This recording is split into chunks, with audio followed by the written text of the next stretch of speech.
네, 안녕하세요. 멘탈이 전부다의 철영입니다. 네, 어디까지 갈 수 있나 한번 해보자는 기세로 매일같이 죽어라 내리막길을 달려가던 미국 증시가 드디어 멈춰섰습니다. 오늘 정말 오랜만에 증시가 강한 모습을 보여줬는데요. 3대 지수가 모두 1%를 훨씬 넘게 올랐고 특히 나스닥은 간만에 2%가 넘게 오르는 모습을 보여줬습니다. 오늘 시장을 뛰어올린 희망의 원인은 아이러니하게도 경기 침체에 대한 우려입니다. 경기 침체라고 하면 원래 시장에 악영향을 줘야 할 악재 중에 악재인데요. 현재 시장은 모든 좋은 뉴스가 나쁜 뉴스가 되고 반대로 나쁜 뉴스는 좋은 뉴스가 되는 대혼돈의 상황입니다. 경기나 고용이 강한 모습을 보이면 연준은 2022년까지 올리는 것에 대해 생각하는 것조차 생각 안 하겠다던 금리를 이제서야 인플레이션에 대해 깨달았다 어쨌다 이런 말이나 하면서 인플레이션 잡힐 때까지 금리 올리겠다는 소리나 하고 앉아있는 상황이죠. 어제도 부의장이란 사람이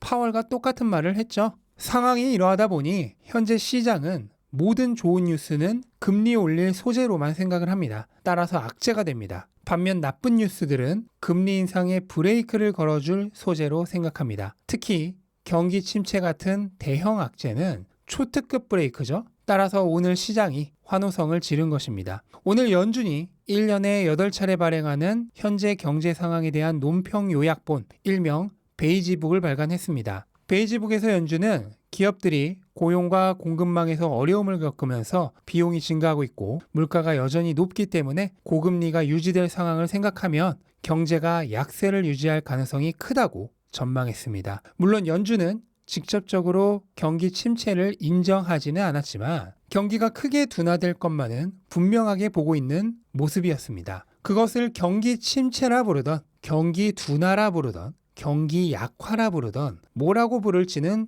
별로 중요한 것이 아니고 어쨌든 경기는 당분간 더 악화될 가능성이 있습니다. 이 예측은 시장에 아주 중요한 두 가지의 가격에 영향을 미쳤는데요. 우선 유가가 큰 폭으로 하락했습니다. 어제 87달러까지 올랐던 유가는 단 하루 만에 81달러 선까지 거의 폭락에 가까운 하락을 했습니다. 경기가 안 좋아지면 모든 생산과 배송이 줄어듭니다. 그 얘기는 원유의 사용량도 줄어든다는 얘기입니다. 따라서 유가에는 당연히 안 좋습니다. 그리고 유가가 하락하면 시장은 좋아하죠. 왜냐하면 현재 인플레이션의 가장 큰 주범이 유가이기 때문입니다. 유가가 내리면 인플레이션이 확연하게 꺾일 거란 기대가 생기면서 시장을 들어 올리기에 충분합니다. 그리고 또 하나가 있습니다. 장기 채권 가격인데요. 경기가 안 좋아질 것으로 생각되면 장기 채권 가격은 상승합니다. 이유는 두 가지가 있습니다. 우선 안전자산인 채권의 수요가 증가하기 때문입니다. 어제 금 가격이 크게 오른 것도 비슷한 이유죠. 그리고 또 하나는 장기적인 금리가 낮을 것으로 기대되기 때문입니다. 따라서 채권 수익률은 내려갑니다. 채권 수익률이 내려가면 채권 가격은 상승하죠? 이 부분에 대해선 여러 번 설명을 드렸기 때문에 오늘은 생략을 하겠습니다.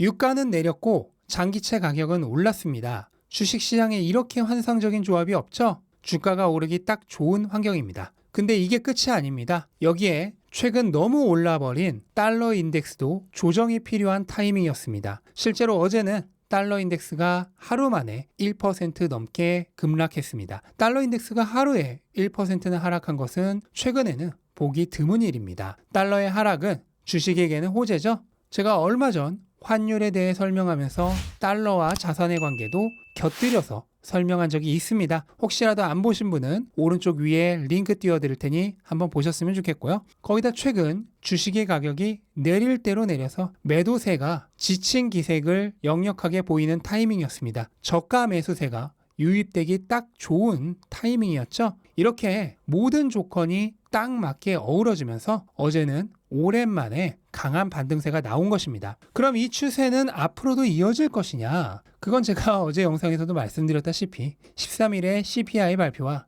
21일 FOMC 결과에 달려 있습니다. 우선 단기적으로만 보자면 13일 CPI 발표 전까지 의미 있는 반등은 없지 않을까 생각이 되고요. 13일 CPI가 어떻게 나오느냐에 따라 추세가 결정될 것으로 생각됩니다. 이후 그 추세를 계속 이어가느냐 아니면 다시 한번 반전이 나오느냐는 21일 FOMC 결과가 향방을 좌우할 것으로 보입니다. 참고로 이번 FOMC에서는 0.75%의 금리 인상을 사실상 시장은 받아들이고 있습니다. 그렇다면 이번 금리 인상이 몇 퍼센트냐는 크게 중요한 문제는 아닐 것 같고요. 파월이 앞으로의 긴축 정도를 얼마나 온화하게 또는 매파적으로 말하느냐에 따라 그 이후의 시장 움직임이 결정될 것 같습니다. 네, 오늘은 오랜만에 추가적인 잡설은 하지 않겠습니다. 제 영상 보시는 분들 중에 앞부분에 시장 얘기보다 뒷부분에 잡설을 들으러 오시는 분들도 많은 것으로 알고 있는데요.